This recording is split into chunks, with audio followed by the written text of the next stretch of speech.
விஜி, மச்சான் I love you. என்ன மச்சான் சொன்னீங்க? I love you. டேய் மச்சான், இன்னும் ஒரு தடவை சொல்லணும். இன்னும் ஒரு தடவை. இன்னொரு தடவையா? I love you. டேய் மச்சான், டேய் மச்சானா, நான் கூட உன்கிட்ட ஒன்னு சொல்லணும். சொல்ல வேணா விடவா போற? சொல்ல சொல்ல சொல்லு. I love you. Vijay Vijay, என்ன மச்சான், இன்னொரு தடவை சொல்லணுமா? ஐயோ சரி சொல்லு மச்சான், ஐ லவ் யூ. ஐயோ ஏன் விஜய், இங்க பாரு, நான் உன்னை லவ் பண்றேன், நீயும் என்ன லவ் பண்ற. ஆமா ஆமா. இரு, ஒருத்தருக்கு ஒருத்தர் காதலோட இருக்கும்போது அந்த காதல்ல பொய் இருக்க கூடாதுல.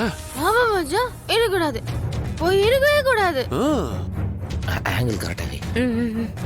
விஜய், இப்போ நீ என்கிட்ட ஏதாவது ஒரு பொய் சொல்லிருக்கியா?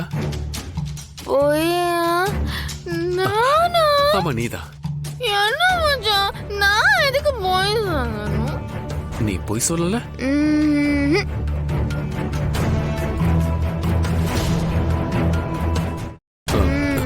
இங்க பாரு, நீதான் என் பொண்டாட்டி, அத யாராலையும் இங்க மாத்தவே முடியாது. முடியாது. ஆனா நீ இப்போ கர்ப்பமா இல்லன்னாலும் இங்க பாரு, நான் உன்னை லவ் பண்ணுவேன், என் பொண்டாட்டியாவும் ஏத்துக்குவேன், சரியா? ஆனா அன்னைக்கு கல்யாண மண்டபத்துல நம்ம 2 பேருக்கும் எதுவும் தப்பா நடந்த மாதிரி எனக்கு சுத்தமா ஞாபகமே இல்ல விஜய். நடந்தது மச்சான், தப்பு நடந்தது. ரொமான்டிக்கா தான் பேசடா. தெளிவா பேசுறாடா. இரு இரு இரு. இல்லன்னா இத்தனை நாள் இந்த வீட்ல ராஜ்யம் பண்ணிட்டு இருக்க முடியுமா? வெயிட் பண்ணு. நீ வீடியோ எடு. இல்ல விஜய், இங்க வா ஒரு நிமிஷம். நான் என்ன சொல்ல வரேன்னா, உனக்கு என்ன பிடிச்சிருந்திருக்கலாம், புரியுதா? லவ்வும் பண்ணிருந்திருக்கலாம். இங்க பாரு, நம்ம 2 பேருக்கும் கல்யாணம் நடக்கணுங்கிறதுக்காக ஒரு வேலை போய் கூட சொல்லி இருந்திருக்கலாம். அது தப்பே இல்ல. இப்பதான்